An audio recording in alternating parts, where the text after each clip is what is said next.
মনের গভীরে লাগার মতো কিছু কথা। যখন কেউ আপনার ভুলগুলোকে শুধরে দেওয়া ছেড়ে দেবে, তখন বুঝবেন আপনি সেই লোকটাকে হারিয়ে ফেলেছেন।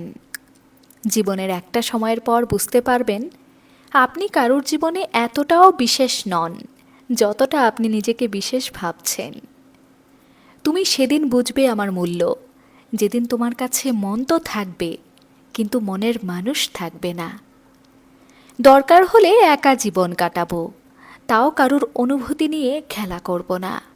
যে আপনাকে ভালোবাসবে সে আপনার সাথে কথা না বলে থাকতেই পারবে না, কিন্তু সে যদি কথা না বলে থাকতে পারে, তার মানে আপনার অভাব অন্য কেউ পূরণ করছে।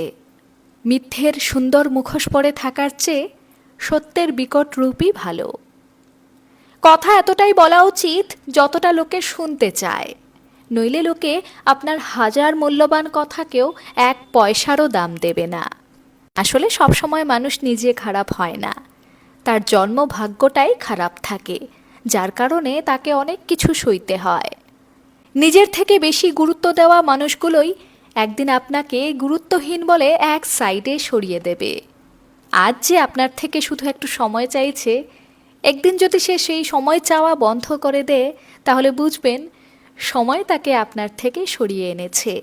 সময় এতটাই ক্ষমতাশালী, তাই সময়ের কাজ সময়ে করুন। ভালো তাকেই বাসুন যে বিনিময়ে স্বেচ্ছায় ভালোবাসা দেবে, তাকে নয় যার কাছে ভালোবাসার ভিক্ষে চাইতে হয়। কথা শোনার মানুষ তো অনেক পাবেন, কিন্তু কথা বোঝার মানুষ খুব কম পাবেন। কলিযুগে সেই আপনাকে ডোবানোর চেষ্টা করবে যাকে আপনি একদিন সাঁতার শিখিয়েছিলেন।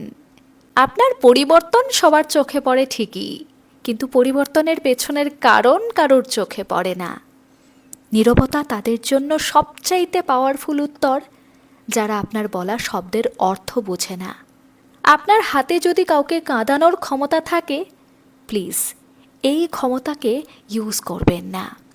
কেউ যদি আপনার মেসেজের রিপ্লাই তৎক্ষণাৎ দেয় কিংবা আপনার কলের রিপ্লাই তৎক্ষণাৎ দেয়, তার মানে এটা নয় যে সে খুব ফ্রি। হতে পারে তার কাছে আপনি অনেক ইম্পর্ট্যান্ট। কারোর সময়কে সস্তা ভাববেন না। কথাগুলো ভালো লাগলে অবশ্যই নিজেদের মাঝে ছড়িয়ে দেবেন। ধন্যবাদ।